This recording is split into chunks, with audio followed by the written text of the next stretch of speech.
नमस्कार। निष्ठा ऑनलाइन प्रशिक्षण में आपका हार्दिक स्वागत है।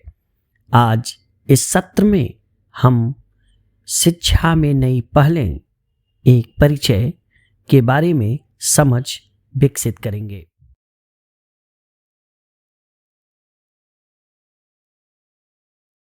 आइए अब हम इस प्रशिक्षण के अधिगम प्रतिफल को बिंदुवार समझते हैं। इस प्रशिक्षण के पश्चात एक शिक्षक निम्न उद्देश्यों को प्राप्त करने में सक्षम होगा: शिक्षा में नई पहल की समझ बनाने में, MHRD एवं DOSEL के द्वारा किए जाने वाले विभिन्न प्रयासों से परिचित होने में, साथ ही विभिन्न योजनाओं के बारे में जागरूक होकर इसे स्कूलों में क्रियान्वित करने में और समग्र शिक्षा योजना के विभिन्न उद्देश्य एवं विशेषताओं से परिचित होने में।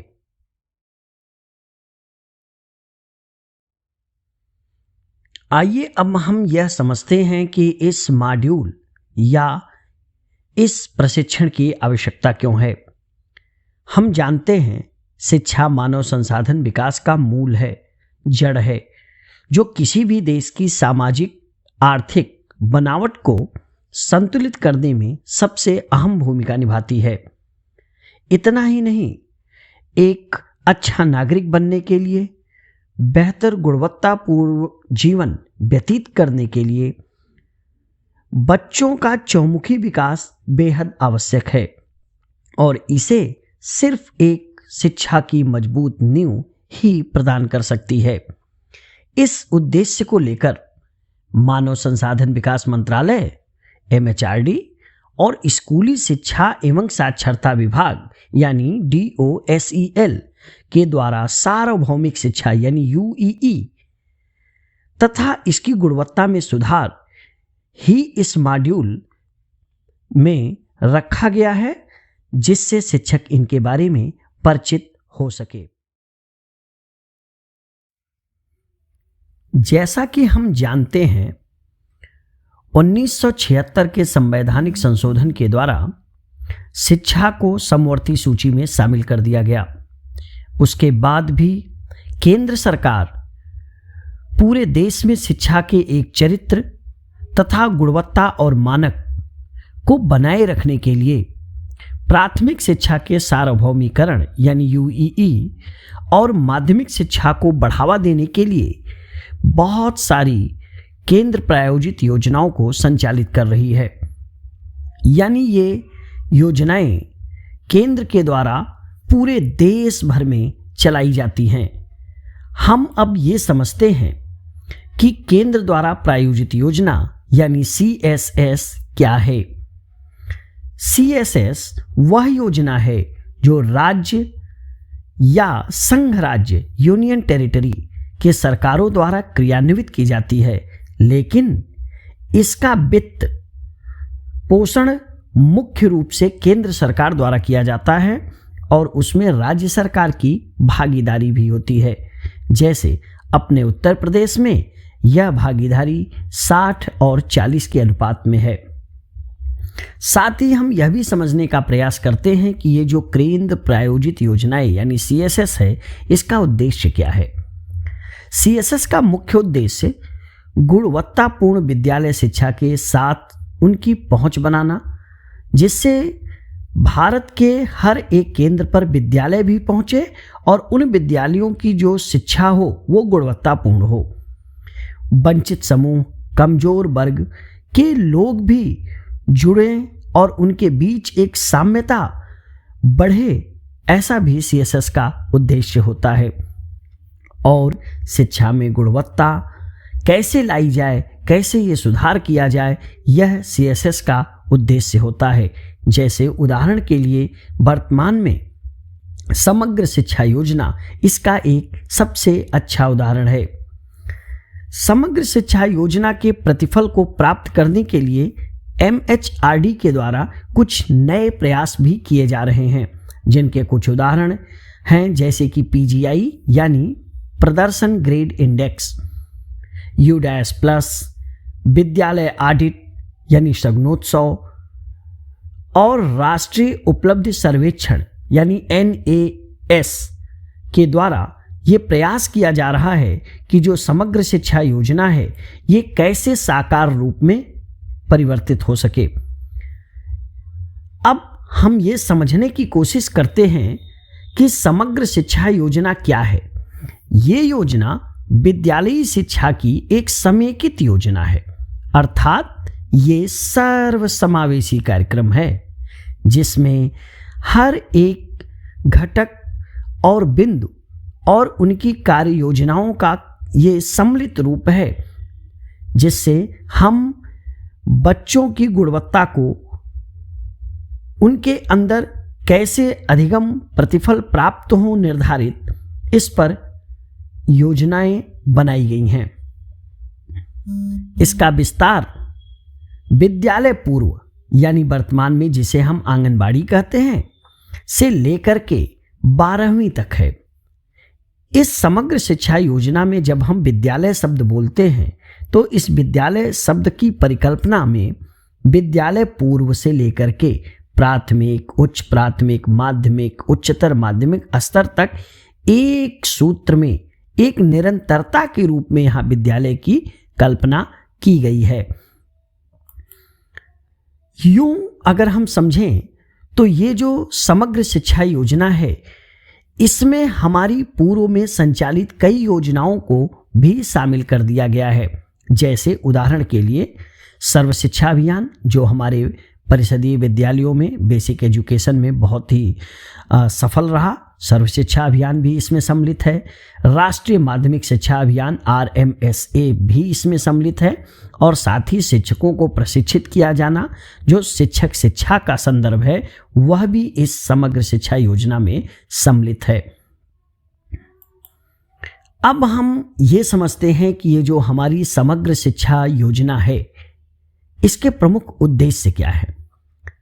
समग्र शिक्षा योजना का जो मुख्य उद्देश्य है वो सबसे पहला वो है सतत विकास लक्ष्य यानी SDG के अनुसार समावेशी और समान गुणवत्ता वाली शिक्षा सुनिश्चित करना तथा गुणवत्तापूर्ण शिक्षा का प्राविधान बनाया जाए, छात्रों के जो लर्निंग आउटकम में वृद्धि हो, स्कूली शिक्षा में किसी भी तरह के सामाजिक और जेंडर विभेद न रह जाएं, ये समग्र शिक्षा की योजना का उद्देश्य है।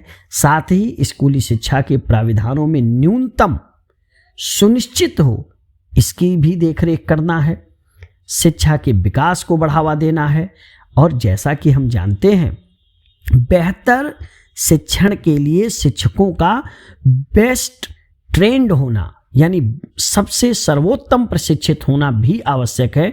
इसके लिए SCERT और डाइट को मजबूत बनाना तथा उनका उन्नयन करना भी समग्र शिक्षा योजना का एक महत्वपूर्ण घटक है। इसी के संदर्भ में निष्ठा प्रशिक्षण या कई जो वर्तमान में प्रशिक्षण हैं वह चलाए जा रहे हैं। अगर हम ये समझें कि जो हमारी ये समग्र शिक्षा योजना है इनके अहम आधार स्तंभ क्या हैं तो 2 T, एक T का मतलब टीचर है और दूसरे T का मतलब टेक्नोलॉजी है। ये 2 T जो है ये इस समग्र योजना के आधार स्तंभ हैं। अगर हम वर्तमान काल की बात करें तो इस समय हम देख रहे हैं कि विषम परिस्थिति है, कोरोना काल चल रहा है और टीचर टेक्नोलॉजी की सहायता से छात्रों के अंदर अधिगम बना रहे, छात्रों की पढ़ाई चलती रहे, उनका जो गैप है एजुकेशन से वो ब्रेक न हो जाए, एक समन्वय बनाने का प्रयास कर रहा है। इस समग्र शिक्षा योजना के तहत छात्रों के नामांकन, प्रतिबद्ध देनदारी, लर्निंग आउटकम और जो कई प्रदर्शन संकेतक हैं, इन प्रदर्शन संकेतकों के आधार पे कई पैरामीटर का निर्माण किया गया है और ये पैरामीटर जो छात्र संख्या या विभिन्न निर्धारित हैं उनके आधार पर विद्यालयों को धनराशि आवंटित करना देना भी इस योजना का एक बहुत ही महत्वपूर्ण घटक है और इसका ये महत्वपूर्ण बिंदु है। अगर हम समग्र शिक्षा योजना की विशेषताओं पर चर्चा करें तो बहुत सारी विशेषताएं हैं, जिसमें कुछ महत्वपूर्ण विशेषताओं पर हम आपसे चर्चा करते हैं।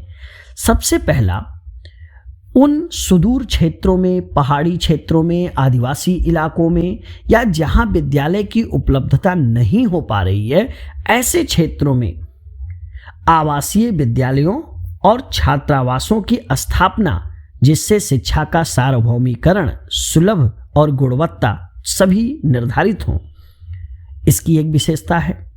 दूसरी विशेषता, हम जानते हैं कि हमारे यहाँ कस्तूरबा गांधी आवासीय बालिका विद्यालय बच्चियों के लिए संचालित होती है।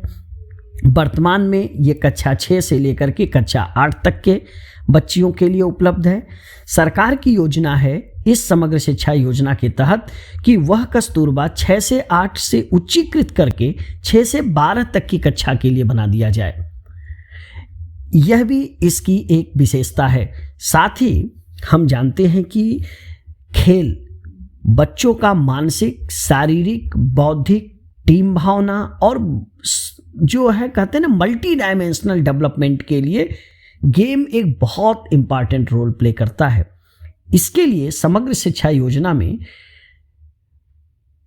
खेलने के लिए बच्चों के खेल उपकरण को विद्यालय खरीदे, इसके लिए 5,000 से लेकर के 25,000 तक वार्षिक अनुदान दिए गए हैं छात्र संख्या के आधार पे।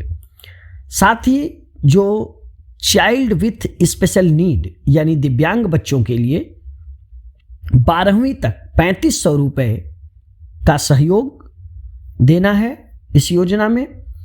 और बच्चों के एजुकेशन में स्मार्ट क्लास और ऑनलाइन टीचिंग, दीक्षा ऐप का उपयोग, इन निष्ठा ऐप का उपयोग, इन सभी चीज़ों से जो डिजिटल प्रौद्योगिकी का है वो शिक्षा में उपयोग हो और उनको प्रोत्साहित किया जाए, ऐसी भी इस योजना की एक लक्ष्य है, एक विशेषता है। इसकी एक विशेषता और है कि जैसे विभिन्न क्षेत्रों में विद्यालय का विस्तार करना, जहां आवश्यकता है वहां विद्यालयों को उच्चीकृत करके उनकी गुणवत्ता और उनकी सार्वभौमिक पहुंच को सुनिश्चित करना। और एक सबसे महत्वपूर्ण बात तो हम जानते हैं, पुस्तकें हमारी सबसे अच्छी दोस्त होती हैं। विद्यालय में पुस्तकालय हो जिससे बच्चे का चारित्रिक, नैतिक और बौद्धिक विकास हो सके, उनके अंदर पढ़ने की रुचि जागृत हो, किताबों से उनका लगाव हो। इस लक्ष्य को प्राप्त करने के लिए हर विद्यालय को 5,000 रुपये से लेकर के 20,000 रुपये तक छात्र संख्या के आधार पर वार्षिक अनुदान का भी प्राविधान किया गया है।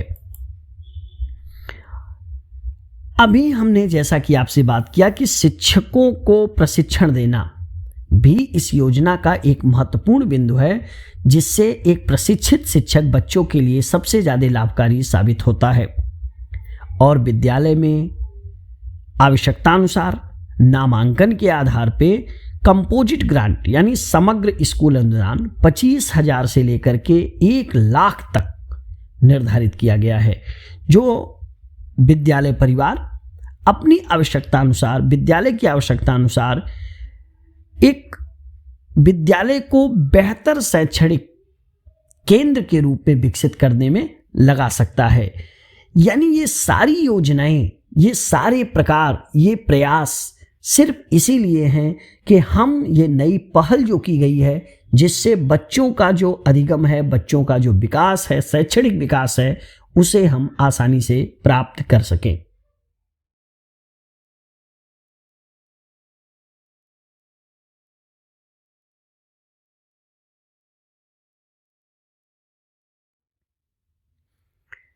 हमें पूरा विश्वास है कि प्रशिक्षण का ये सत्र आपके लिए बेहद लाभकारी हुआ होगा और शिक्षा में जो नई पहल की जा रही है, विभिन्न योजनाएं संचालित हो रही हैं, इससे परिचित होने में और इसकी समझ बनाने में आप समर्थ हुए होंगे। अपना बहुमूल्य समय देने के लिए आपका बहुत बहुत धन्यवाद।